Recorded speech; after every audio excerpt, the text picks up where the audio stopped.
Bonjour Ilana, bonjour à toutes et à tous. Je vous ai souvent parlé de l'étude du Daf Yomi, l'étude au quotidien d'une page du Talmud sur les 2711 pages du Talmud de Babylone, où chaque jour, dans le monde entier, on étudie à l'initiative du Rav Meir Shapira une étude qui permet en 7 ans et demi de pouvoir boucler un petit peu l'ensemble de tout le Talmud, ce qui est énorme. Alors, j'aimerais vous faire partager une petite étude, alors pas du DAF exactement d'aujourd'hui, de la page d'aujourd'hui, mais parce que c'est au milieu d'un sujet, de prendre depuis Sanhedrin, donc la page 18. Page 18, c'est le début d'un nouveau chapitre, le chapitre 2 du traité Sanhedrin, qui commence comme titre Kohen Gadol. Alors, nous donnons des lois concernant le grand prêtre, le Kohen Gadol et le Melech, le roi. Le DAF d'aujourd'hui parle surtout des lois du roi, mais j'aimerais remonter au DAF Yutret, la page 18a, où on nous dit que si le roi meurt, eh bien, on n'a pas le droit de se marier avec sa veuve. S'il n'a pas eu d'enfant, sa veuve ne fait pas de yiboum, ne fait pas de lévira, ni de déchaussement, comme cela se fait quand une personne meurt sans laisser d'enfant. Sa veuve fait soit le yiboum, ce qui est très rare, soit la khalitsa, le déchaussement, si évidemment, il a des frères. À propos du Kohen Gadol, du grand prêtre, on peut se marier avec sa veuve. Par contre, lui ne peut pas se marier avec une veuve. Alors parce que c'est les lois du Kohen Gadol, autant le Kohen, d'une façon générale, a certaines restrictions au niveau des mariages. Le Kohen Gadol, le grand prêtre, a des restrictions encore plus fortes. Si un Kohen simple ne peut pas se marier, par exemple, avec une femme divorcée, un Kohen Gadol, non seulement il ne peut pas se marier avec une femme divorcée, mais même avec une veuve. Alors que le Kohen Hédiot, le Kohen simple, peut se marier avec une veuve. Le Kohen Gadol, lui, non. Et donc, la question ne se pose pas pour pouvoir faire le yiboum, puisqu'il ne peut pas se marier avec une veuve. Si son frère est décédé sans laisser d'enfant, il sera obligé de faire la khalitsa. Mais c'est remarquable que lui ne peut pas se marier avec une veuve, et que le roi, eh bien, sa veuve ne peut pas se marier avec qui que ce soit.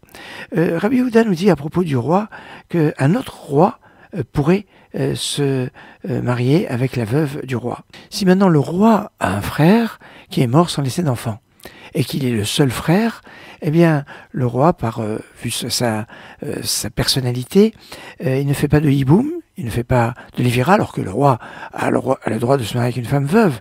Mais là, eh bien, il ne pourra pas se marier avec sa belle-sœur, donc sa veuve qui n'a pas eu d'enfant avec son frère, ni de faire la khalitsa, ni de faire le déchaussement. Voilà quelques règles qui nous permettent de nous mettre un peu dans le bain dans le traité Sanhedrin sur les lois du roi qui sont abordées actuellement dans le cadre du Daf Yomi.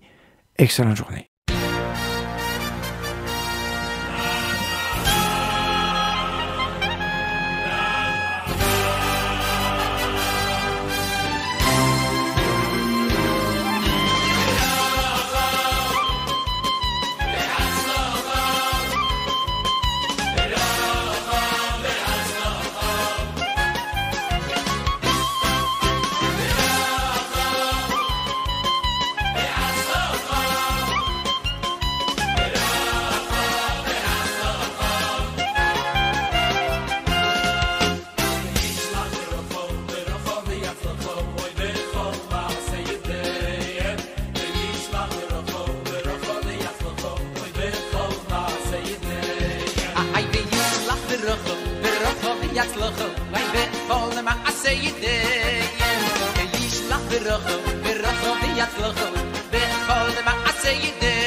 bechol ma seyideyem beyishlach beracho beracho v'yatzlacho bechol ma seyideyem Amay beyishlach beracho beracho v'yatzlacho bechol ma seyideyem beyishlach beracho beracho v'yatzlacho bechol ma seyideyem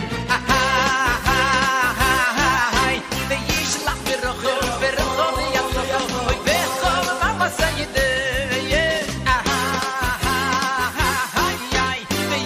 beracho beracho v'yatzlacho im kol yitzedel u'velachayim be'mar v'noy maromei be'mar v'noy maromei be'mar v'noy maromei be'mar v'noy maromei